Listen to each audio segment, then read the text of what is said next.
जय हिंद दोस्तों, स्वागत है आप सभी का आपके अपने परिवार में। और फिर से स्वागत करूंगा आप सभी के अपने इस रेलवे पीवाईक्यू सीरीज में। एक ऐसी पीवाईक्यू सीरीज जिससे पढ़ रहा मेरे भाई रेलवे का हर छात्र को बहुत ज्यादा लाभ होने वाला है। चाहे आप एनटीपीसी की तैयारी करते हैं, ग्रुप डी की करते हैं, एएलपी हो या टेक्नीशियन हो या फिर आरपीएफ एसआई या कांस्टेबल हो, ये पीवाईक्यू सीरीज आपके मैथ्स में चार चांद लगाने वाली है। फ्री में हमारी ये सीरीज चल रही है यूट्यूब पर, आप लोगों के मैथ्स के स्तर को बहुत आगे बढ़ाएगी। और जितने बच्चों को मैथ्स में डर लगता था, वो गारंटी कहता हूं कि सीरीज के पूरा होने तक मैथ्स में एक बहुत ही अच्छा स्कोर ला पाएंगे। तो मेरे भाई परसेंटेज की हमने ऑलरेडी 3 क्लासेस आप लोगों के लिए चैनल पर करा दिया है। और जो बच्चे नए हैं मेरे भाई, फटाफट अभी चैनल को सब्सक्राइब कर ले, क्योंकि ये चौथी क्लास है। और इस क्लास के बाद में कौन सी वीडियो आएगी वो हम आपको वीडियो के बीच में बताएंगे, ठीक है। तो मेरे भाई वीडियो को शुरू से लेकर के अंत तक देखिएगा और हमारी इस मेहनत को सब्सक्राइब करके सपोर्ट जरूर करिएगा, क्योंकि आपका सपोर्ट ही मेरे लिए सबसे बड़ा मोटिवेशन है। और एक और बात बता दूं कि जैसे जैसे हमारे सब्सक्राइबर्स बढ़ते जाएंगे, वैसे वैसे मैं अपनी क्लासेस को रेगुलर भी करते जाऊंगा और इस 1 घंटे की क्लास को 1.5 घंटे तक भी मैं पहुंचाऊंगा। शुरू में हमने ये कहा था कि मात्र एक दिन आपकी हफ्ते में 2 क्लासेस होंगी आपकी, फिर उसके बाद हमने कहा 3 क्लासेस होंगी, और उसके बाद में अब हम रेगुलर क्लास आप लोगों के लिए कर चुके हैं। रोज सुबह 8 बजे इस चैनल पर आपकी ये वीडियो आ रही है। कारण पता है क्या है? आपका सब्सक्राइब, आपका मेरा सपोर्ट करना। और बस ऐसे ही करते रहो और 1 मिलियन जल्दी हम लोग पहुंचेंगे और तहलका होगा। लेकिन ध्यान रखिए मेरे भाई, उसमें देरी मत करिएगा। जितना देर होगा उतना मेरे भाई विलंब होते जाएगा, नुकसान आपको उतना होगा। तो सब्सक्राइब करते रहिए और इस 1 घंटे की क्लास को हम कोशिश करेंगे 1.5 घंटे तक पहुंचाएं। बाकी हम डेली जितना पढ़ाते हैं वो सारा का सारा मेरे भाई हमारे इस Telegram maths by Aditya Ranjan पर अपलोड कर देते हैं। तो आप इस टेलीग्राम को ज्वाइन कर लीजिए। रेलवे पीवाईक्यू सीरीज के नाम से हमारी सारी क्लासेस की पीडीएफ इसमें आपको मिल जाएंगी और जाकर के आप इसे डाउनलोड कर पाएंगे। तो चलिए आइए मेरे भाई, यहाँ पर आप लोगों के लिए मैथ्स में परसेंटेज में एक हम इंपॉर्टेंट टॉपिक आज हम पढ़ते हैं, जिसका नाम है वेन डायग्राम। देखिए, वेन डायग्राम बच्चों बहुत ही ज्यादा जरूरी है और प्रीवियस ईयर में इसके ऊपर में काफी ज्यादा क्वेश्चन आए हैं। तो हम लोग पहले इसके बेसिक्स को समझते हैं कि वेन डायग्राम होता क्या है, किस तरह के सवाल बनते हैं, कितने टाइप होते हैं, तब उसके बाद में हम आगे बढ़ेंगे। तो हेडिंग डाल लीजिए मेरे भाई अपने कॉपी में, वेन डायग्राम यहाँ पे, ठीक है। वेन डायग्राम बहुत जरूरी है, रीजनिंग में भी आप लोग इससे पढ़ते होंगे और मैथ्स में तो पढ़ेंगे ही पढ़ेंगे।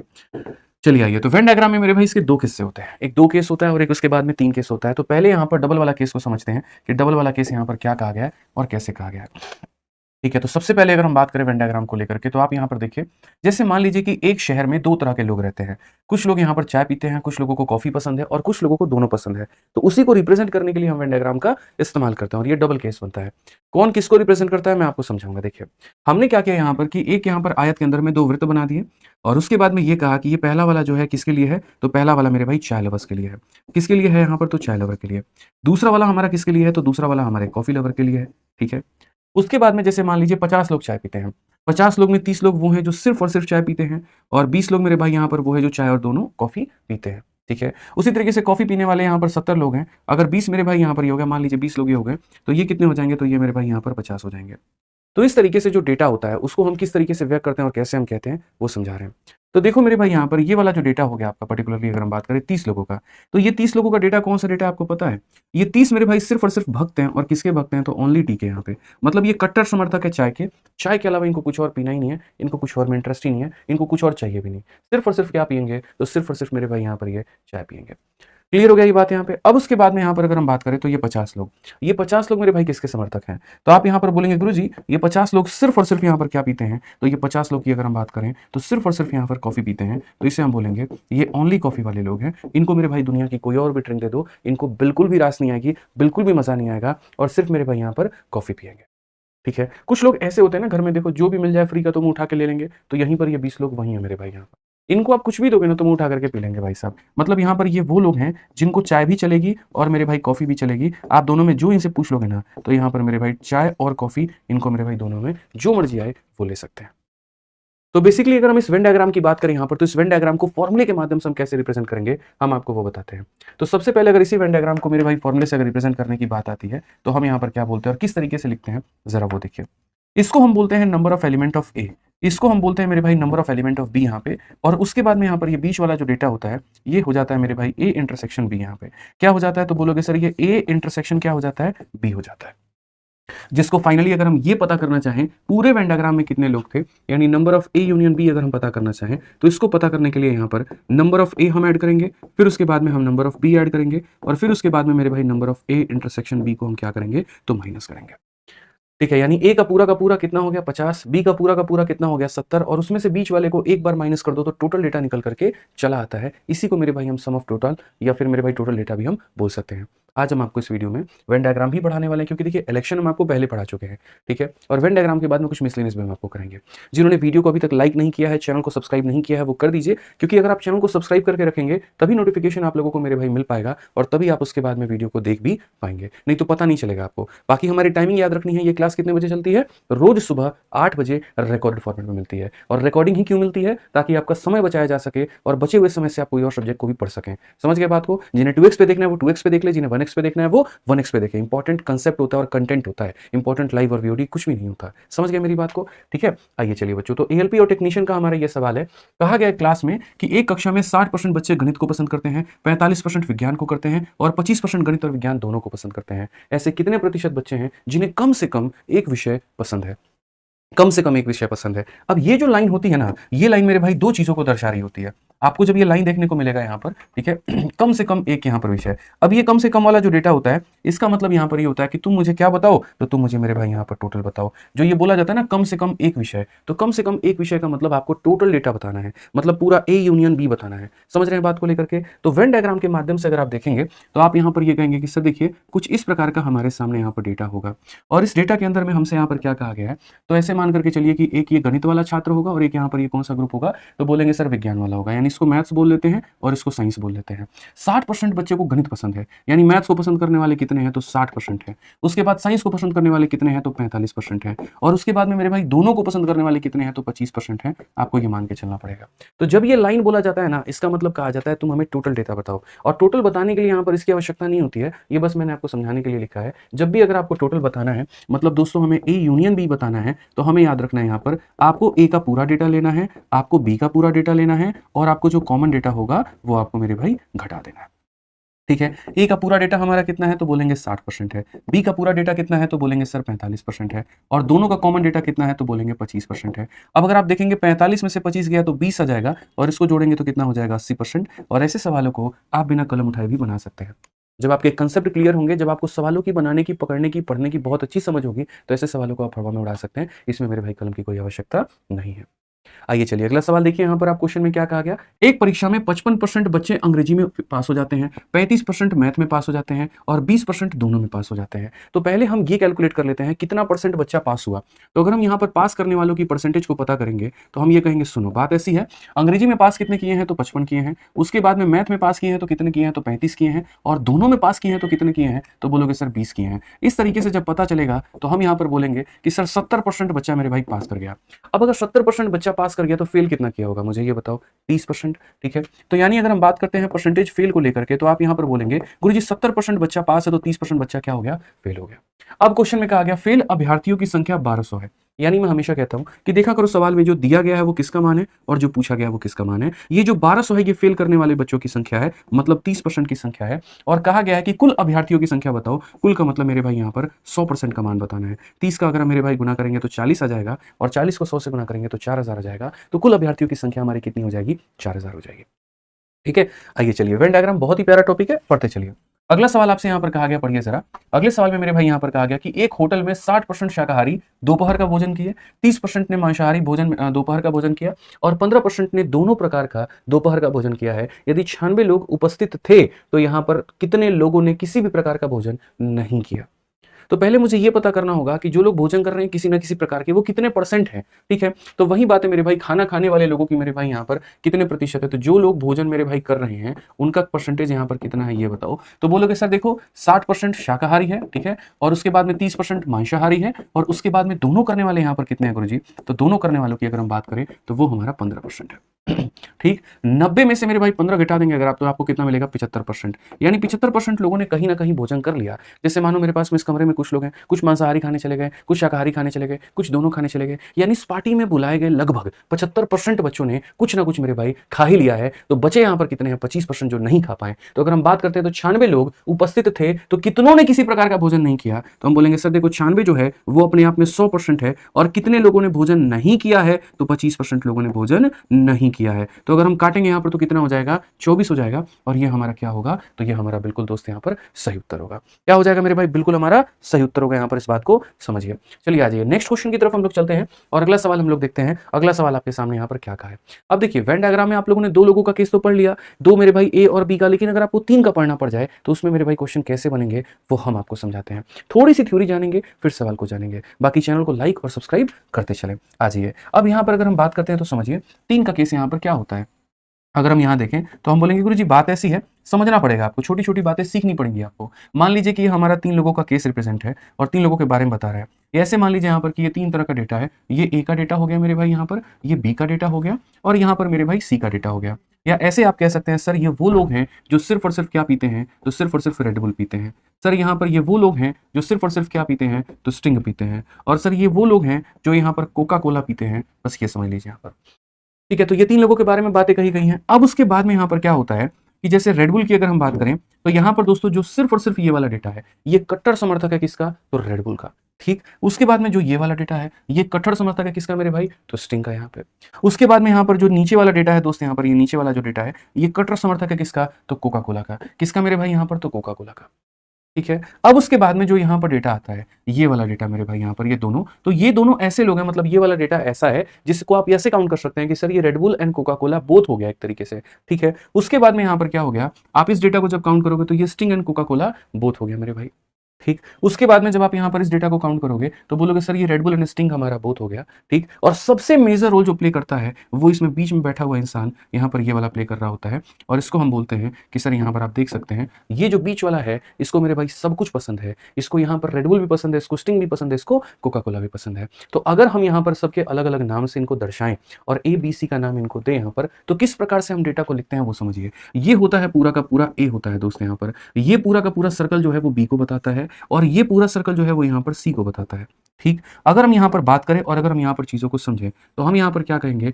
तो हम यहाँ पर मेरे भाई जो है ये बोलेंगे ये वाला डेटा किसको रिप्रेजेंट करेगा, तो ए और सी को करेगा यहाँ पे। उसके बाद में ये वाला डेटा मेरे भाई किसको रिप्रेजेंट करेगा, तो ये वाला डेटा हमारा बी और सी दोनों को रिप्रेजेंट करेगा, ठीक है। उसके बाद में ये वाला डेटा किसको रिप्रेजेंट करेगा, तो ये वाला डेटा मेरे भाई जो है वो ए और बी दोनों को रिप्रेजेंट करेगा दोस्त यहाँ पर, ठीक। अब लास्ट में आ जाता है जो बीच वाला डेटा होता है वो किसको रिप्रेजेंट करेगा, तो बोलोगे गुरुजी ये जो बीच वाला डेटा है ना, ये वाला डेटा सिर्फ और सिर्फ एक ही के लिए है, और वो बोलोगे सर ये ए को भी रिप्रेजेंट करेगा, बी को भी करेगा और सी को भी, मतलब सबका कॉमन डेटा है। तो अगर मुझे यहाँ पर सबका टोटल चाहिए कि ए बी और सी सबको मिला करके कितना बना, तो हम यहाँ पर ये कहेंगे नंबर ऑफ ए हो गया यूनियन हमारा बी हो गया यूनियन हमारा सी हो गया, ये बराबर होगा नंबर ऑफ ए, फिर बराबर होगा मेरे भाई नंबर ऑफ बी, फिर बराबर होगा हमारा नंबर ऑफ सी। उसके बाद से इसमें से हम जो है यहाँ पर घटा देंगे, और किसे घटा देंगे, तो ए इंटरसेक्शन बी को घटाएंगे, फिर उसके बाद से हम इसे मेरे भाई बी इंटरसेक्शन सी को घटाएंगे, फिर उसके बाद से ए और सी दोनों को घटाएंगे, और लास्ट में यहाँ पर ले जाकर के ए बी सी वाले डेटा को हम यहाँ पर जोड़ देंगे। क्या कर देंगे, तो जोड़ देंगे। यानी अगर हमें टोटल निकालना है तो a प्लस बी प्लस सी, उसके बाद में यहाँ पर a यूनियन b मेरे भाई सब जोड़ो, b और c को सब जोड़ो, a और c को सब जोड़ो, और इसको यहाँ पर क्या कर दो, माइनस कर दो। समझ गए, पूरा पूरा आपको a लेना है, पूरा पूरा b लेना है, पूरा पूरा c लेना है, और इस तरीके से आपको यहाँ पर हल करना है। अब आज इसके ऊपर में आधारित कुछ सवालों को हम लोग देखते हैं, कैसे हम उन्हें बना सकते हैं, किस तरीके से हम उन्हें तोड़ सकते हैं। आइए चलिए सवाल की बात अगर हम करें यहाँ पर, तो क्वेश्चन में देखिए क्या कहा गया, आपके अपने CBT 1 में ये सवाल पूछा गया है, जरा पढ़िए क्या बोला गया। इसी परीक्षा में अर्थशास्त्र में 41% विद्यार्थी जो है वो मेरे भाई फेल हो गए। तो अगर हम बात करते हैं यहाँ पर, तो देखिए डेटा को समझेंगे और बहुत ही अच्छे तरीके से समझेंगे यहाँ पे। तो अगर हम बात करते हैं तो कितने परसेंट मेरे भाई अभ्यर्थी फेल हो गए, तो 41%। तो ये हमारा ए हो गया, फिर उसके बाद में ये हमारा बी हो गया, और फिर उसके बाद में यहाँ पर ये हमारा क्या हो गया, तो ये हमारा सी हो गया। समझ गए, देखते चलिए तरीके से चीजों को लेकर के यहाँ पर क्या है और क्या नहीं है मेरे भाई। यहाँ पर बहुत ही अच्छे तरीके से, बहुत ही शानदार तरीके से आप लोग बहुत ही अच्छे से बना पाएंगे। तो कहा गया एक एग्जामिनेशन में 41% फेल इन इकोनॉमिक्स, तो यहाँ पर इकोनॉमिक्स का डेटा कितना है, तो 41% का है, आप ऐसे मान के चलो। फिर उसके बाद में यहाँ पर कहा गया 35% ज्योग्राफी में, ज्योग्राफी का डेटा कितना है, तो बोलोगे गुरुजी 35% का डेटा है, ऐसे मान लीजिए, ठीक है। उसके बाद हिस्ट्री में कितना डेटा है, तो हिस्ट्री में मेरे भाई यहाँ पर है हमारा 39% के करीब में, ये हमारा हिस्ट्री का डेटा हो गया। 5% बच्चे ऐसे हैं जो तीनों में फेल हो गए, 5% fail in all the three, तो वो 5% को कहाँ रखोगे, तो हमेशा मेरे भाई बीच में रखोगे। ध्यान रखना, भरने का तरीका समझो मेरे से, कैसे इनको भरते हैं। 14% बच्चे इकोनॉमिक्स और ज्योग्राफी दोनों में फेल हो गए। इकोनॉमिक्स और ज्योग्राफी में पूरा 14 है, मतलब ये पूरा मान कितना है, 14 है। और अगर ये पूरा मान 14 है, उसमें अगर ये 5 है, तो ये कितना हो जाएगा, तो बोलोगे गुरुजी 9 हो जाएगा। समझ में आ रहा है, भरने का तरीका देखिए, मैं कह रहा हूं ना, भरने का तरीका देखिए मेरे भाई कैसे भरते हैं। फिर बोला गया 21% बच्चा हिस्ट्री और ज्योग्राफी में फेल हो गया, ठीक है। अगर हम बात करते हैं हिस्ट्री और ज्योग्राफी में, यानी यहाँ पर ये पूरा डेटा 21% के बराबर है, तो अगर ये 21% के बराबर है मेरे दोस्त, तो आप बोलोगे सर ये 5 है, तो ये कितना हो जाएगा, तो बोलोगे सर 16 हो जाएगा। भरने का सिंपल एक तरीका होता है, सबसे बीच वाले को पहले भरते हैं और उसके बाद में सब लोगों को भरना शुरू करते हैं। फिर कहा गया 18% बच्चे हिस्ट्री और इकोनॉमिक्स दोनों में फेल हो गए, यानी हिस्ट्री और इकोनॉमिक्स में 18%, यानी ये पूरा पूरा 18%। इस 18 में ये 5 है तो ये हमारा कितना हो जाएगा, तो ये हमारा 13 हो जाएगा। ये हमारा कितना हो जाएगा, 13 हो जाएगा। अब उसके बाद धीरे धीरे करके हम यहाँ पर एक एक करके सारा डेटा निकाल सकते हैं। अब यहाँ पर मान लीजिए किसी भाई को हमारे सिर्फ और सिर्फ यहाँ पर ये वाला डेटा चाहिए, सिर्फ और सिर्फ इकलौता ये वाला डेटा, तो वो यहाँ पर क्या कहेगा, बोलेगा गुरुदेव देखिए 41 है, 41 में से आप इन तीनों को घटा दीजिए, तो कितने होंगे, तो बोलेंगे 13 और 9 22, 22 और 5 मेरे भाई 27, तो 27 में से अगर हम इसमें से 27 मेरे भाई माइनस कर दें तो कितना हो जाएगा, तो 27 4 31 और 10 41, 14% हो जाएगा। बाद में क्या पूछा गया क्या नहीं, बाद में देख लेंगे, कोई दिक्कत नहीं है, अभी मैं आपको पढ़ा रहा हूँ तो आप समझो। अगर मुझे ये वाला डेटा चाहिए तो हम कैसे निकालेंगे, 35 में से तीनों को यहाँ पर घटा दो, 35 में से तीनों को घटा दो तो 16 और 9 मेरे भाई 25 और 5 30, तो ये हो जाएगा मेरे भाई कितना, 5%। समझ में आ गया बात यहाँ पे। अब ये वाला डेटा देखो कैसे निकालोगे, तो बोलोगे सर 39 में से आप तीनों को घटा दीजिए, तो 16 और 5 21, 21 10 31, 31 और 3 कितना होता है, तो बोलोगे 34, तो 34 होता है, तो ये कितना हो जाएगा, तो 5% हो जाएगा। ठीक। अब सवाल में देखिए यहाँ पर क्वेश्चन में आपसे यहाँ पर क्या बोला गया, तो कहा गया उन विद्यार्थियों की प्रतिशत ज्ञात करें जो केवल अर्थशास्त्र में अनुत्तीर्ण हुए, who failed in economics only. तो इकोनॉमिक्स में फेल करने वाले कितने हैं, 14, यानी कौन सा ऑप्शन हो जाएगा, तो option number D for Devsena. सिर्फ इकोनॉमिक्स में फेल करने वाले, एक होता है टोटल बता दो और एक होता है सिर्फ इकोनॉमिक्स में फेल किया, तो ओनली इकोनॉमिक्स पूछेगा तो मेरे भाई 14, और टोटल पूछेगा तो कितना बताएंगे, 41, ओनली हिस्ट्री पूछेगा तो कितना बताएंगे, 5, ओनली ज्योग्राफी पूछेगा तो कितना बताएंगे, 5। तो ये छोटी छोटी बातें आपको ध्यान रखनी है। मुझे पता है कि एक बार में आपको चीजें क्लियर नहीं होंगी, आपको एक दो सवाल और चाहिए होंगे, तो हम आप लोगों के लिए एक दो सवाल और रखेंगे। ठीक है, आइए चलिए बाकी यहाँ पर देखिए इस क्वेश्चन की अगर हम बात करें यहाँ पर, अब एक और सवाल आप यहाँ पर देखिए। देखिए ऐसे सवालों में सिंपल सी बात मेरे भाई ध्यान रखना होता है कि जो सबसे पहले फिलिंग की जाती है वो अंदर वाले बक्से की, उसको फिल कर लोगे ना तो उसके बाद में यहाँ पर जो है एक एक चीज पूछ लोगे। अब जैसे मानो इसमें अगर ये पूछा जाता टोटल बताओ क्या होगा, टोटल के लिए ई को जोड़ते, जी को जोड़ते, एच को जोड़ते, उसके बाद में कॉमन इसे माइनस करते, कॉमन इसे माइनस करते, कॉमन इसे माइनस करते, बीच वाले को क्या करते, ऐड करते। अब कुछ इसी प्रकार का एक सवाल आइए मेरे भाई हम आपको दिखाते हैं, जो दिखता तो वेन डायग्राम की तरह है लेकिन है नहीं। ठीक है, और वो क्या है वो पढ़िए। बहुत ही अटपटा सवाल और आप लोगों के एनटीपीसी के मेंस में पूछा गया। मुझे तो लगा अगर ये प्री में पूछ लिया जाए तो बहुत बच्चे परेशान हो जाएंगे कि ऐसा सवाल प्री में भी आता है क्या, बिल्कुल आता है। आप देखिए, एक इलाके के 150 लोगों को रोजाना काम करने के लिए यात्रा करनी होती है, 25 केवल बस से यात्रा करते हैं। यानी अगर हम बात करते हैं तो केवल बस से यात्रा करने वाले कितने लोग हैं, तो आप बोलोगे सर सिर्फ और सिर्फ बस से यात्रा करने वाले 25 लोग हैं यहाँ पे। उसके बाद यहां पर कहा गया 40 केवल ट्रेन से यात्रा करते हैं, तो ओनली ट्रेन से मेरे भाई यात्रा करने वाले कितने हैं, तो ओनली ट्रेन से यात्रा करने वाले यहां पर 40 है। ठीक है, 20 टैक्सी और ट्रेन मेरे भाई दोनों लेते हैं, टैक्सी भी लेते हैं और ट्रेन भी लेते हैं, तो ये स्पेशल डेटा है, इसको थोड़ा पास में अपने रखेंगे। 30 केवल निजी कार का इस्तेमाल करते हैं, यानी मेरे भाई ओनली कार आप एक तरीके से कह सकते हो, तो ओनली कार लेने वाले कितने लोग हैं, तो यहाँ पर 30 लोग हैं। ठीक है, फिर यहाँ पर कहा गया 25 लोग ऐसे हैं जो बस और टैक्सी मेरे भाई दोनों लेते हैं, बस भी लेते हैं टैक्सी भी लेते हैं, जो मिल जाए जिससे मिल जाए वैसे जा सकते हैं, और बाकी केवल टैक्सी से यात्रा करते हैं। जो बाकी बच गए यहाँ पर वो क्या होंगे, तो ओनली टैक्सी होंगे। अब ओनली टैक्सी कौन सा लोग होगा मेरे भाई, तो जो बाकी बच गया वो होगा। और बाकी बचा कितना, तो बोलोगे सर देखिए 150 लोग थे आपके पास में, इस 150 लोगों में से, इस 150 लोगों में से आप इस बात को समझिए, 150 लोगों में से कितने लोग हमारे निकल गए, तो बोला गया सर यहाँ पर देखिए what is the percentage of people use only one mod of transport, वो भी आएंगे। तो बोले सर 150 लोगों में से देखिए कितना कितना निकल गया है, तो 25 ऐसे हैं जो क्या इस्तेमाल करते हैं, सिर्फ बस, 40 ऐसे हैं जो क्या इस्तेमाल करते हैं, तो सर सिर्फ ट्रेन, 30 ऐसे हैं जो क्या इस्तेमाल करते हैं, तो सिर्फ और सिर्फ क्या इस्तेमाल करते हैं, तो बोलोगे गुरुजी सिर्फ और सिर्फ कार इस्तेमाल करते हैं। अब उसके बाद में ये दो डेटा को आप इग्नोर कैसे कर दिए, 20 लोग ऐसे हैं जो दोनों को इस्तेमाल करते हैं, ठीक है, और 25 ऐसे हैं, तो मतलब यहां पर हमें क्या करना है, इस 150 वाले डेटा में से इन दोनों डेटा को मेरे भाई यहां पर सबको क्या करना है, तो माइनस कर देना है। मतलब यहां पर कुल मिलाकर के इतने लोग थे और इनमें से इस सभी को माइनस कर दो, तो पहला 25 40 20, 25 40 और मेरे भाई कितना हो जाएगा, तो मतलब 30 हो जाएगा। फिर और ये 20 और ये 25 को भी अगर आप जोड़ दोगे और तब माइनस करो तो कितना आएगा आपके सामने, तो बोलोगे सर 150 लोग हैं, ठीक है, 25 और 25 50 हो गया, और 50 के बाद में 40 30 70 और 20 90 140 हो गया, तो यहाँ रखेंगे सर 140। यानी सिर्फ और सिर्फ टैक्सी से जाने वाले कितने लोग हैं, तो 10 लोग हैं, जो सिर्फ और सिर्फ कट्टर समर्थक है और किसके हैं, तो टैक्सी के हैं। अब क्वेश्चन में क्या पूछा गया, व्हाट इज, यहाँ पर उन लोगों का प्रतिशत क्या है जो परिवहन के केवल एक साधन का इस्तेमाल करते हैं। तो आप मुझे बताओ यहाँ पर केवल एक साधन इस्तेमाल करने वाले कितने लोग हैं, ये केवल एक में आता है, ये केवल एक में आता है, ये केवल एक में आता है और ये केवल एक में आता है, तो कितने हो गए, तो 40 और 30 70 और मेरे भाई यहाँ पर 25 का मतलब 95, और 95 में अगर आप 10 जोड़ देंगे तो हो जाएगा 105। 105 लोग ऐसे हैं जो केवल एक मोड ऑफ ट्रांसपोर्ट इस्तेमाल करते हैं, और कितने में, तो 150 में, इंटू कितना करेंगे, तो इंटू हम यहाँ पर 100 करेंगे। 15 से काटेंगे जनाब तो 15 से 7 बार में, और 15 से काटेंगे तो 10 बार में, कुल मिलाकर के 70% लोग ऐसे हैं जो सीधा सीधा कोई ना कोई सिर्फ और सिर्फ एक ही साधन का इस्तेमाल करते हैं, और इसीलिए यहाँ पर ऑप्शन नंबर क्या हो जाएगा, डी फॉर दीदी तेरा देवर दीवाना। समझ में आ गया बात, यहाँ पे दीदी जो है तुम्हारा देवर बहुत दीवाना है, और किसका दीवाना है, तो एनटीपीसी का दीवाना है। ठीक है, आज एकदम परसेंटेज की लास्ट क्लास है और इसके बाद हम आपको बता दें, तो इसके बाद हमारी प्लानिंग है आप लोगों के लिए बहुत कुछ और करने की, ठीक है। अब मैं आप लोगों के लिए जैसे ये टॉपिक आपका खत्म हो जाएगा ना, तो उसके बाद में मैं आप लोगों की अगली जो क्लास आएगी, यानी जो कल आएगी आपकी, वो होगी एक मिक्स पूरा का पूरा मॉक टेस्ट। जैसे हमने आप लोगों के लिए क्या सोचा है कि जैसे कोई भी मैं एक चैप्टर पढ़ाऊंगा, तो मैं कोई भी चैप्टर सपोज करो मैंने आप लोगों के लिए परसेंटेज पढ़ा दिया, तो परसेंटेज पढ़ाने के बाद मेरे भाई यहाँ पर एक तुरंत हम यहाँ पर क्या करेंगे, तो मिक्स प्रैक्टिस सेट आप कराएंगे।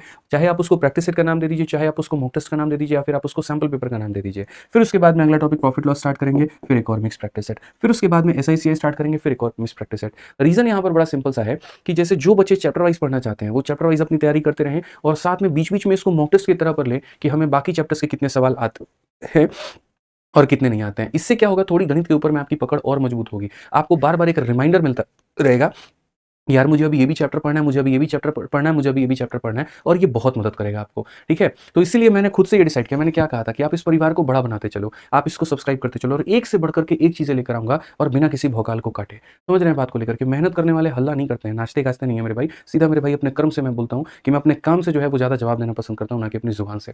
तो आप लोगों के लिए क्या प्लानिंग कर रहा हूँ, कितनी प्लानिंग कर रहा हूँ मुझे पता है, बस आप मेरे साथ में जुड़े रहो, बढ़िया तरीके से पढ़ते रहो। आप लोगों के भारी डिमांड पर ही मैं ये लेकर के आया हूँ, नहीं तो मेरे भाई बिल्कुल भी वक्त नहीं है। आज रविवार का दिन है, पूरे लोग अपने घर में हैं, सब अपने मेरे भाई जीवन जी रहे हैं, और हम आप लोगों के लिए रिकॉर्डिंग कर रहे हैं। क्यों? मेरा जीवन यही है। मेरा जीवन उस दिन सार्थक हो जाएगा जिस दिन आप लोगों का सिलेक्शन हो जाएगा, मेरी क्लासेस उस दिन सार्थक हो जाएंगी जिस दिन आप अपने सिलेक्शन का रिपोर्ट कार्ड यहाँ लेकर के आओगे। हाँ गुरुजी, आप रात रात भर रिकॉर्ड करते थे, हम लोग रात रात भर पढ़ते थे, ये इकोसिस्टम बना, और आज इसी का कारण है कि हमारे हाथ में ज्वाइनिंग लेटर है। वो दिन मेरे भाई मेहनत बहुत मुझे अच्छा लगेगा कि चलो यार हमने जितनी मेहनत की थी सब बच्चों में यूटिलाइज हो गया। तो बढ़िया तरीके से पढ़ते रहो, वीडियो को हर जगह पे शेयर करते रहा करो, और फालतू की बकैती चीज़ों से दूर रहा करो। आ जाओ, चलो यहाँ सवाल को पढ़ो, क्या कहा गया क्वेश्चन में। तो अब ये वाला सवाल उसी डेटा के ऊपर में है, लेकिन इसका सवाल अलग है। वो सवाल नहीं है जो पिछले वाला था, बस इसमें सारा डेटा सेम दिया गया है, क्वेश्चन अलग बदल दिया गया। इसमें ये कहा गया in all how many people use taxi to commute, taxi का इस्तेमाल करने वाले कितने लोग थे। तो अगर हम बात करते हैं टैक्सी का इस्तेमाल करने वाले, तो मैं आपको बताऊंगा मेरे भाई टैक्सी कितने तरीकों से इस्तेमाल हो रहा था। तो टैक्सी को इस्तेमाल करने का मेरे भाई एक ये तरीका था, ऑनली टैक्सी। ऑनली टैक्सी का मतलब कितना हो जाएगा, तो ऑनली टैक्सी का मतलब 10 लोग ऐसे हैं जो सिर्फ और सिर्फ किससे जाते हैं, तो टैक्सी से।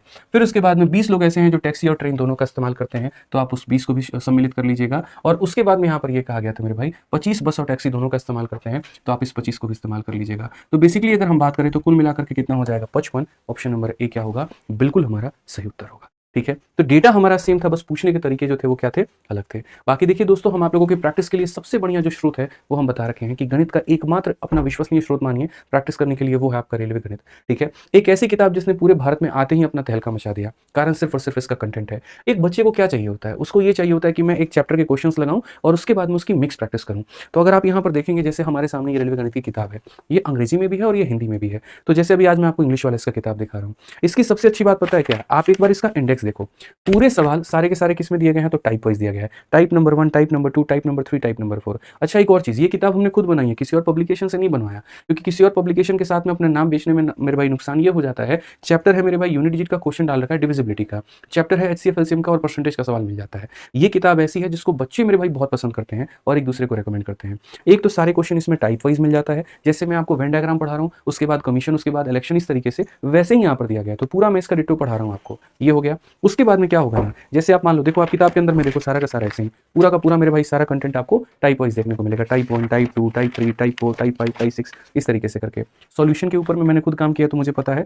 और सबसे बड़ी बात यहाँ पर इस किताब की जो लगती है वो ये कि जब आप पूरा चैप्टर मेरे भाई खत्म कर लेते हो, तो यहाँ पर ये किताब मात्र इतने में ही खत्म हो जाती है। देखो, मतलब इसमें इतने पन्ने तो आपको ये समझ लो कि फालतू दिए गए हैं। ठीक है, आपको लगेगा कि फालतू दिए गए, लेकिन ये फालतू नहीं है बच्चे, बिल्कुल भी फालतू नहीं है। अगर हम आपको दिखाएं, यहाँ पर आप देखोगे ना, तो किताब का इतना भाग सिर्फ और सिर्फ मेरे भाई टेस्ट के लिए इस्तेमाल किया गया है। आप देखिए, और यहाँ पर क्या है, चैप्टर टेस्ट दिया गया है। मतलब आपने परसेंटेज पढ़ लिया तो उसके बाद में यहाँ पर जाकर के इसके टेस्ट लगाइए और एक एक चैप्टर को बहुत ही बढ़िया तरीके से करिए। अब जनरली इस सेगमेंट की जो किताबें आती हैं वो 450-500 रुपये की आती हैं, लेकिन ये किताब फ्लिपकार्ट या अमेजन आप इसको 270 से 275 में मंगा सकते हैं।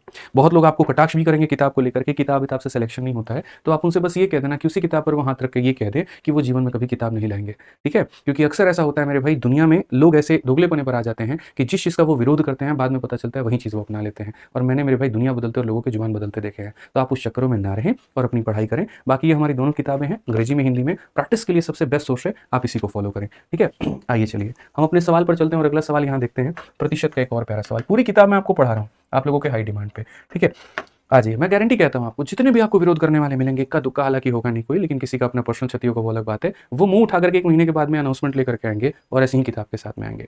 ठीक है? तो आप मेरे भाई उनके बहकावे में ना जाएँ, अपनी पढ़ाई पर ध्यान दें, अपनी प्रैक्टिस पर ध्यान दें, ये मैं जानता हूँ और बहुत दिनों से लोगों के चरित्र और सभी जुबान को मैं देख रहा हूँ, बदलते भी देख रहा हूँ यहाँ पे। बस आप अपने आप को क्षति ना पहुँचाएँ, अपनी पढ़ाई करें अच्छे से। आइए चलिए सवाल देखिए, एक गाँव की कुल जनसंख्या 4000 है। पुरुषों और महिलाओं की क्रमशः 10% और 20% की वृद्धि होने पर गाँव की जनसंख्या इतनी हो जाती है। नए सदस्य के आने के पहले यहाँ पर गाँव में कितनी जनसंख्या थी? इस सवाल को हम 2 और 3 अलग-अलग तरीकों से बना सकते हैं, ठीक है? आप जिस भी तरीके से बोलेंगे हम ऐसे बना देंगे। जैसे अगर आप बोलते हैं सर इसको बेसिक से बनाओ, तो मेरे भाई देखो सबसे पहला इस सवाल का बेसिक, फिर उसके बाद में हम आपको इसका इतना शानदार अप्रोच बताएँगे जिसके बारे में आप सोच भी नहीं पाएँगे। सबसे पहले बात करते हैं तो यहाँ पर हम बोलेंगे सर ये मेल है और यहाँ पर कौन है? तो फीमेल है।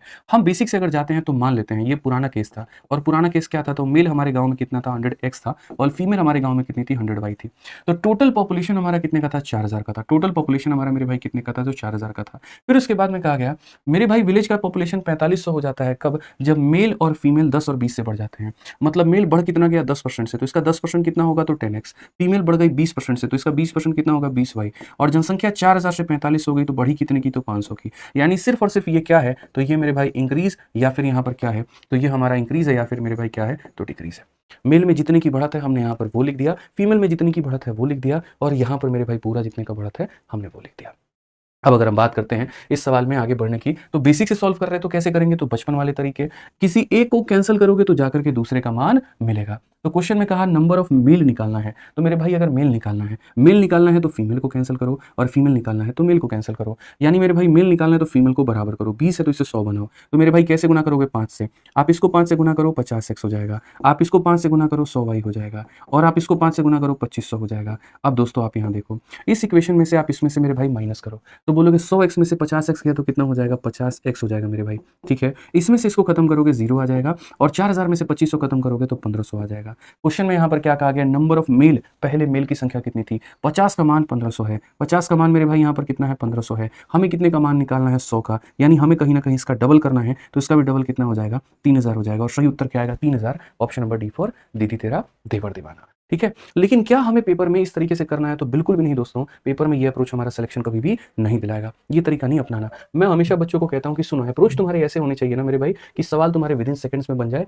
और इतना मेरे भाई टाइम ना लगे। आप यहाँ पर देखिए बिना कलम उठाए आप इस सवाल को बना सकते हैं, बस मेरा सहयोग करिएगा आप लोग, ठीक है। धीरे धीरे आप लोगों की प्रैक्टिस हो जाएगी ना तो पूरा बहुत ही बढ़िया तरीके से आप बना पाओगे, मेरा वादा है आपसे। इसे हम कहते हैं मेरे भाई कॉमन मेथड, और ये मैं बच्चों को शुरू से पढ़ाता हूँ और बहुत फेमस है हमारे बच्चों के बीच में। कॉमन मेथड आप भी मेरे भाई ध्यान रखोगे, धीरे धीरे वक्त आएगा। अब आप यहाँ देखो तो बोलोगे गुरुजी देखिए बात ऐसा है, जनसंख्या कितनी थी? 4000, वो कितनी गई? 4500। बढ़त कितने की हुई? तो 500 की। तो 500 की बढ़त हुई। ये बढ़त किसके कारण हुआ? तो बोलेंगे सर 10% मेल के कारण और 20% हमारा किसके कारण मेरे भाई? फीमेल के कारण। 10% मेल के कारण और 20% किसके कारण? फीमेल के कारण। मुझे किसकी जनसंख्या निकालनी है? मुझे मेल की निकालनी है। अगर आपको मेल का जनसंख्या निकालना है तो फीमेल के बराबर का परसेंट लीजिए और दोनों का लीजिए। यानी फीमेल अगर 20% है तो आप बोलेंगे सर हम 20% मेल लेंगे और यहाँ पर क्या लेंगे? तो 20% फीमेल लेंगे। दोनों का 20% लेने का मतलब पूरी जनसंख्या का 20% लेना, और पूरी जनसंख्या का 20% लेने का मतलब 4000 का 20% लेना। 4000 का 20% आपको भी पता है कि हम 4000 का 20% कैसे निकालेंगे, तो आप बोलोगे गुरुजी 4000 का 20% का मतलब होता है 800। यानी पूरी जनसंख्या का 20% लेने का मतलब क्या हो जाता है? 800 हो जाता है। अब आराम से मेरे भाई माइनस करो, 800 में से 500 गया तो कितना हो जाएगा? 300 हो जाएगा, ठीक है। 20 में से 10 गया तो कितना हो जाएगा? 10% हो जाएगा। और यहाँ पर यह क्या हो जाएगा? खत्म। अगर 10% का मान 300 है तो ये 100% होगा, यानी अपने आप का 10 गुना, तो यहाँ पर ये अपने आप का 10 गुना कितना हो जाएगा? 3000। और आंसर कितना आएगा? तो ऑप्शन नंबर डी आएगा। आंसर कितना आएगा? तो ऑप्शन नंबर डी आएगा। तो धीरे धीरे बिना कलम उठाए भी ऐसे सवालों को आप बना सकते हो, समझ सकते हो। बोलोगे सर ये कॉमन मेथड है, जो निकालना होता है उसको छोड़ देते हैं और जो मेरे भाई यहाँ पर नहीं निकालना होता उसके बराबर का परसेंट लेकर के माइनस कर देते हैं। आइए चलिए सवाल मेरे भाई देखते हैं। अगला सवाल बड़ा प्यारा सवाल है और ये दिखने में इतना भारी भरकम है लेकिन सॉल्यूशन मात्र इतना सा है, पढ़िए आप इसको अच्छे से। क्वेश्चन में क्या कहा गया? तो बोला गया एक किराने की दुकान दो अलग अलग विक्रेताओं द्वारा पैक किए गए रस के 600 बोतलें खरीदती है। कितनी बोतलें खरीदती है? तो 600 खरीदती है। 20% माल पहले विक्रेता द्वारा और 80% मेरे भाई दूसरे विक्रेता द्वारा लिया जाता है। मैं किराने का दुकानदार हूँ, मेरे पास में 2 सप्लायर हैं। पहले वाले से मैंने कितना लिया? तो 20% माल उठाया और दूसरे वाले से मैंने कितना लिया? तो 80% लिया। पता चला मेरे भाई एक बोतल का जो विक्रय मूल्य है वो 25 रुपए है, ठीक। और दूसरे विक्रेता के सामान को देखने के बाद दुकानदार को पता चल गया कि 25% सामान केवल 1 दिन तक ही इस्तेमाल किया जा सकता है। वह माल वापस करने का फैसला करता है। उसे दूसरे विक्रेता से कितने पैसे मिलेंगे?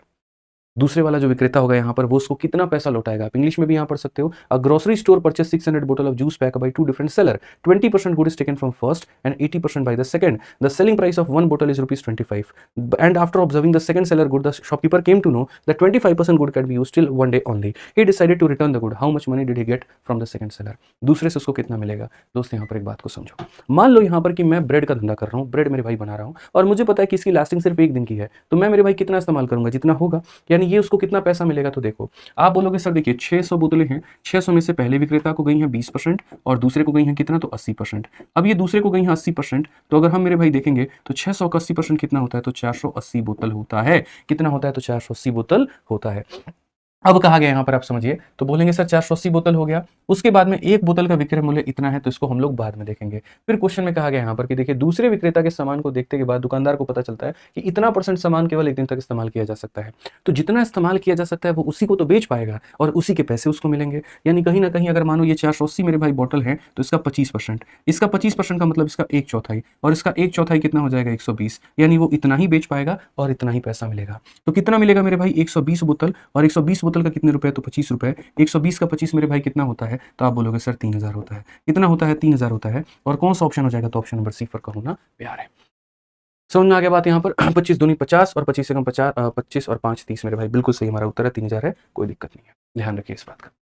चलिए आइए अगला सवाल हम लोग देखते हैं, प्रतिशत का एक और बड़ा प्यारा सा क्वेश्चन। और सवाल में यहाँ पर क्या कहा गया, जरा वो पढ़िए। इस सवाल में ये कहा गया, किसी शहर की जनसंख्या यहाँ पर इतने से बढ़कर के इतना हो जाती है और कितने सालों में, 5 सालों में, तो प्रत्येक वर्ष जो बढ़ा है वो कितना % से बढ़ा है, आप मुझे ये बताओ। बहुत ही हल्का, बहुत ही टुच्चा, बहुत ही एकदम हलवा सवाल। अगर आप यहाँ देखेंगे तो बोलेंगे गुरुजी देखिए, पहली बात तो 2 0 से 2 0 काटिए, उसके बाद में अगर आप 25 से काटेंगे तो 70 बार में कटेगा, और अगर आप 25 से काटेंगे तो मेरे भाई 25 का 1 गुना 25 हो जाएगा, और उसके बाद में यहाँ पर 25 से कम 25, ठीक है, और उसके बाद में फिर यहाँ कितना हो जाएगा, 125, जो कि हो जाएगा मेरे भाई 5 बार में। तो लगभग 35 से आप काटेंगे 2 बार में, 35 से काटेंगे 3 बार में, तो कितने % का इंक्रीज हुआ है हमारा। तो आप यहाँ बोलेंगे सर 1 का इंक्रीज है, 2 के ऊपर में इंटू कितना करेंगे, 100%। तो यहाँ पर हमारा जो जनसंख्या है वो कितने % से बढ़ गया, 50% से। अब ये 50% कितने सालों में बढ़ा है, 5 सालों में। तो 1 साल का इंक्रीज कितने का होगा, तो इसको 5 से भाग करो, 5 साल में 50, एक साल में 10%, यही हमारा उत्तर है, क्योंकि क्वेश्चन में कहा गया प्रति वर्ष होने वाला औसत वृद्धि हमारा कितना होगा, ज्ञात करिए।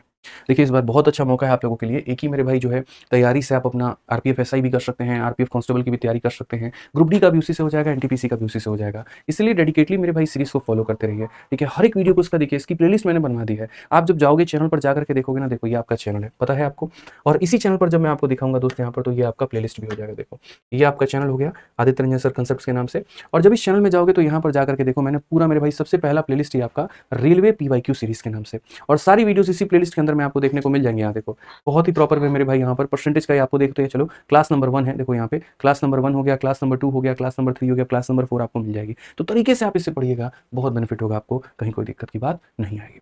चलिए ये सवाल को देखिए, यहाँ पर फ्रेश फ्रूट और ड्राई फ्रूट का बड़ा प्यारा सा कंसेप्ट है आपका। आप पढ़िए सवाल में क्या बोला गया। सवाल में यहाँ पर यह कहा गया कि यहाँ पर ताजे अंगूरों में 80% क्या होता है, पानी होता है, और सूखे अंगूरों में 10% पानी होता है। यदि सूखे अंगूरों का भार 250 ग्राम है, तो ताजे का मेरे भाई भार कितना होगा। अब देखिए ये एक स्पेशल कंसेप्ट होता है जिसे हम लोग कहते हैं fresh and dry fruit concept. क्या कहते हैं मेरे भाई, यहाँ पर तो बोलते हैं fresh and dry fruit concept. अब ये फ्रेश एंड ड्राई फ्रूट मेरे भाई यहाँ पर क्या होता है, आप समझो। जैसे मानो आपको यहाँ पर क्या है, अंगूर आपने कोई लिया, आप देखना, तो कोई भी अगर अंगूर है, आप उसको जब नॉर्मली तोड़ते हो तो वो ऐसा होता है अंगूर का दाना, ठीक है। लेकिन जब आप उसको धूप में रख दोगे ना एकदम, तो वो मेरे भाई सिकुड़ करके ऐसा एकदम किशमिश बन जाता है, जिसे इंग्लिश में रेजिन कहते हैं। और अगर आप देखोगे भी नवरात्रि के समय में काजू किशमिश का भोग भी भगवान जी को लगाया जाता है, तो वही किशमिश की मैं बात कर रहा हूँ। अगर आपको कई लोगों को यकीन नहीं है किशमिश क्या अंगूर से बना है, नहीं है ना, तो एक काम करो, 4-5 दाने किशमिश की ले लेना, 1 ग्लास पानी में रख देना, रात भर छोड़ देना, सुबह देखोगे अंगूर के बराबर हो जाएगा।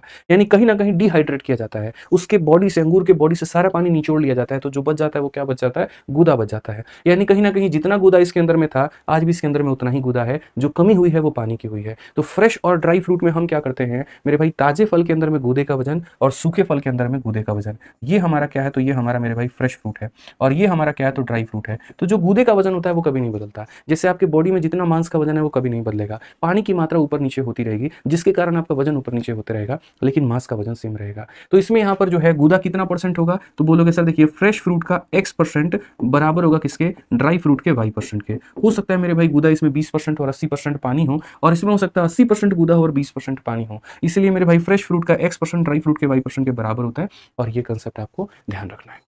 एकलौता कंसेप्ट आपके काफ़ी सवालों को बनाने में मदद करेगा। जैसे आप यहाँ पढ़िए मेरे भाई क्या कहा गया, तो ताज़े अंगूर में 80% पानी है, तो 80% पानी है तो गूदा कितना है 20%, यानी ताज़े फलों में गूदा कितना है तो 20%, ताज़े फलों में गूदा कितना है 20%। जबकि सूखे अंगूर में 10% पानी है, पानी अगर 10% है तो गूदा कितना है 90%, गूदा कितना है 90%, तो ताज़े मेरे भाई सूखे फलों में गूदा 90%, तो ताज़े फलों का 20% सूखे फलों के 90% के क्या है बराबर है। एग्जामिनर इन्हीं दोनों में से किसी एक का वजन दे देता है और दूसरे का वजन पूछता है। तो कहा गया यदि सूखे अंगूरों का भार 250 ग्राम है तो ताजों का कितना होगा। तो मेरे भाई ताजे का हम कितना मान लेते हैं x, परसेंट से परसेंट खत्म हो जाएगा तो लिखने की आवश्यकता नहीं है। और सूखे का वजन उन्होंने कितना दिया तो 250 ग्राम इंटू कितना हो जाएगा 90। कितना आसान सवाल है बताइए, धरती पे इससे कभी ज्यादा आसान सवाल तो बना ही नहीं। आप यहाँ देखिए मेरे भाई 0 से आप इसके 0 को कतर दीजिए और 2 से अगर आप काटेंगे तो 45 बार में हो जाएगा, मल्टीप्लाई कर लीजिए आपका आंसर आ जाएगा 25 का 5 गुना 125, 12 पास में 25 के 100 और मेरे भाई 12 112, 1125 ऑप्शन नंबर क्या होगा सी का होना यार है। समझ गए। तो ताजे फल और सूखे फल में आज के बाद कभी कोई कंफ्यूजन होगा नहीं होगा। एक और सवाल इसके ऊपर में देखिए, ग्रुप डी में आपको ये पूछा गया सवाल है और क्या कहा गया है जरा पढ़िए। कहा गया 520 ग्राम पानी और 45 ग्राम नमक का उपयोग करके एक घोल तैयार किया जाता है। घोल में द्रव्यमान प्रतिशत के आधार पर सांद्रता की गणना करें। आसान भाषा में solution is prepared by 520 gram water and इतना ग्राम साल्ट, मतलब उसमें पानी 520 ग्राम है तो साल्ट हमारा 45 ग्राम है। Calculate the concentration in terms of mass by percentage of solution यहाँ पर, ठीक है, किसके अंदर में मेरे भाई वजन का जो है कहीं ना कहीं यहाँ पर कितना परसेंट है, मतलब ये बोला गया ना calculate the concentration in terms of mass, तो मेरे भाई वजन किससे आने वाला, मास का मतलब क्या होता है जो हार्ड मास चीजें प्रेजेंट हो जो दिखे वहां पे, तो कहीं ना कहीं सॉल्ट का मेरे भाई परसेंट पूछा है पूरे सॉल्यूशन में। तो calculate the concentration in terms of mass by mass percentage of the solution, यानी आसान भाषा में अगर आप देखें तो आप बोलेंगे सर यहाँ पर नमक कितना है तो 45 और टोटल कितना है, तो बोलोगे सर देखो ये एक बोतल था, इसमें पानी भी था और इसमें नमक के ढेले भी थे, तो नमक का ढेला पूरे सॉल्यूशन का कितना परसेंट है मुझे ये बताना है। तो नमक का ढेला इतना है, पूरा सॉल्यूशन कितना होगा 520 में से 45 मेरे भाई जोड़ दो तो बोलोगे सर 565 और इंटू कितना हो जाएगा, तो इंटू मेरे भाई यहाँ पर 100% हो जाएगा। अगर आप यहाँ देखेंगे तो लगभग मेरे भाई यहाँ पर कितना आना है, इसका आपको 9 × 45 के करीब में 9% से थोड़ा सा कम, मतलब हम लोग देख लेते हैं सॉल्व करके क्या कहानी होगी। 5 से एक बार में, 5 से एक बार में, 5 से कितनी बार में दोस्त 3 बार में, और 5 से काटोगे तो कितनी बार में 9 बार में। हमें 900 को भाग करना है और किससे करना है 113 से। अब 113 का 7 गुना कितना हो जाएगा मेरे भाई, तो कहीं ना कहीं मेरे भाई 7 गुना आपका हो जाएगा 8 बार में, तो 8 बार में मेरे भाई 904 हो जाएगा, क्योंकि देखो 13 8 104 होता है, तो 8% से थोड़ा सा कम, 8% से थोड़ा सा कम, मतलब ऑप्शन नंबर जो सी होगा ये हमारा करेक्ट आंसर होगा। ऑप्शन नंबर जो सी होगा वो क्या होगा, करेक्ट आंसर होगा। मैंने थोड़ा सा अप्रोक्सीमेशन का सहारा लिया, धीरे धीरे जब आप भी पढ़ोगे तो आपको भी मेरे भाई इसकी आदत लग जाएगी। ठीक है, समझ गए मेरी बात को लेकर के। चलिए अब मेरे भाई मैं आपको बता दूं एक छोटी सी बात यहाँ पर कि अगर आपका या आपका कोई भी दोस्त हो, कोई भी भाई हो, कोई भी मित्र हो, या आप खुद हो यहाँ पर, अगर आपको किसी भी टॉपिक को बहुत ही डिटेल में पढ़ना है, समझिए बात को, या किसी भी एग्जाम की तैयारी करनी है बिल्कुल जीरो से लेकर के हीरो लेवल तक, तो आप मेरे भाई यहाँ पर हमारे मैथ्स के रिकॉर्डेड बैच से कर सकते हैं। भारत में इकलौता ये बैच है जिसको मेरे भाई हाई डिमांड होता है, हमेशा टॉपर्स का फेवरेट होता है, क्योंकि ये मेरे भाई सबसे पहले तो अरिथमेटिक और एडवांस इसमें दोनों होते हैं, प्री और मेंस दोनों का होता है, सभी एग्जामों के लिए होता है।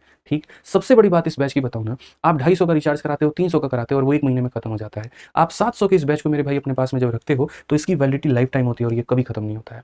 मतलब ये आपको हर परीक्षा में, हर स्थिति में, हर जगह पर आपको सहायक प्रदान करेगा। अगर हम इस बैच की बात करें यहाँ पर, तो आप देखिए इस बैच को लेकर के ये आप जाएंगे ना, जब हमारा एप्लीकेशन है आरजी विक्रमजीत करके, देखिए ये हमारा एप्लीकेशन है आरजी विक्रमजीत, गूगल स्टोर पे आरजी विक्रमजीत, जब आप इसमें जाओगे, जब यहाँ पर जाकर के मेरे भाई मैथ्स के सब्जेक्ट में देखोगे, जब इसमें यहाँ पर मैथ्स के वीओडी बैच में जाओगे, तो आपको इसके अंदर में दिखेगा कि हमने कितना पढ़ाया है। इस बैच के अंदर में जो जो टॉपिक्स हम कराते हैं, जैसे अगर हम प्रतिशत की ही बात करें तो आप प्रतिशत में देखो कुल मिलाकर के कितनी क्लासेस हैं, तो 20 क्लासेस है मेरे भाई। यहाँ पर आप देखो 21 क्लासेस हैं प्रतिशत की। जितनी क्लासेस मेरे भाई मैंने यहाँ पर पढ़ाई है, सभी से तरीके से उन सभी क्लासेस की यहाँ पर मैं पीडीएफ देता हूँ बच्चों को। एक क्लासरूम शीट होती है, क्लास नोट्स होता है और एक प्रैक्टिस शीट होता है, सब यहाँ पर करने के लिए। उसके बाद में जितने भी टॉपिक्स आप पढ़ते हैं ना, उन सभी का यहाँ पर टेस्ट जो है वो यहाँ पर जो है टेस्ट भी आपको मिलता है, समझिए बात को लेकर के। तो हम यहाँ पर क्या करते हैं मेरे भाई, पूरा बच्चों को टेस्ट भी देते हैं, और कम से कम 500 टेस्ट इसके अंदर में, एक नहीं दो नहीं, कितने टेस्ट हैं, तो मेरे भाई यहाँ पर 500 टेस्ट है आप लोगों के पास में, आप इस बात को समझिए। तो 500 टेस्ट इसके अंदर में मिलता है बहुत ही बढ़िया तरीके से, अलग अलग एग्जाम के हिसाब से, और आप उसका पूर्ण रूप से फायदा उठा पाते हैं। तो 699 के अंदर में ये पूरा बैच है, वैलिडिटी लाइफ टाइम है, ये सारी चीजें मिलती हैं। कहीं पर कोई इंक्वायरी हो तो आप हमारे इस इंक्वायरी नंबर पर मेरे भाई बात कर सकते हैं। ठीक है, तो आज के सेशन में मेरी तरफ से इतना ही है, इतना हमारी तरफ से पूर्ण हुआ। कल की क्लास में मैं आप लोगों के लिए फिर से बता रहा हूं मेरे भाई, मैं लेकर के आऊंगा आप लोगों के लिए मॉक टेस्ट, या ऐसे कह लीजिए प्रैक्टिस सेट, और इस प्रैक्टिस सेट के अंदर में मैं चाहूंगा कि ज्यादा से ज्यादा बच्चे स्कोर करें और ज्यादा से ज्यादा बच्चों के नंबर आए यहाँ पे। ठीक है, तो चैनल का रिमाइंडर सेट कर लेना सब्सक्राइब करके, सुबह 8 बजे आपकी प्रैक्टिस सेट आने वाली है। और हर सवाल को पहला कोशिश क्या करना है, देखो पहले मेरे भाई यहाँ पर कोशिश करना उस सवाल को देख करके खुद से बनाने का, जब अगर फंस जाओ तब उसके बाद में वीडियो जो है वीडियो प्ले करके देखना, और कमेंट बॉक्स में बकायदा ये बताना मुझे यहाँ पर कि सर आपने कितने क्वेश्चन सही किए, कितने गलत किए, आप आपका अटेम्प्ट क्या था। ठीक है, तो यहाँ से हमारा प्रतिशत खत्म होता है। प्रतिशत के कुछ और भी सवाल हैं जो हम आपको अलग अलग मॉक टेस्ट के माध्यम से कराएंगे, नहीं तो फिर मेरे भाई और कराने के लिए बहुत कुछ नहीं बचेगा। समझ रहे हो, फिर मॉक टेस्ट में आदमी क्या करेगा, फिर रिपीटिशंस होने लगेंगे। ध्यान रखो, जैसे मैंने किताब में चैप्टर दे दिया और बाद में उसके टेस्ट दिए हैं, उसी तरीके से मैं यहाँ पर क्या कर रहा हूँ, चैप्टर पढ़ा रहा हूँ और मिक्स टेस्ट आप लोग को कराऊंगा। तो कमेंट बॉक्स में बताना आज की क्लास कैसी लगी और अगला टॉपिक यहाँ पर कौन सा शुरू किया जाए वो भी बताइएगा। ठीक है, मिलेंगे अगली वीडियो में। आज के लिए इतना ही। जय हिंद।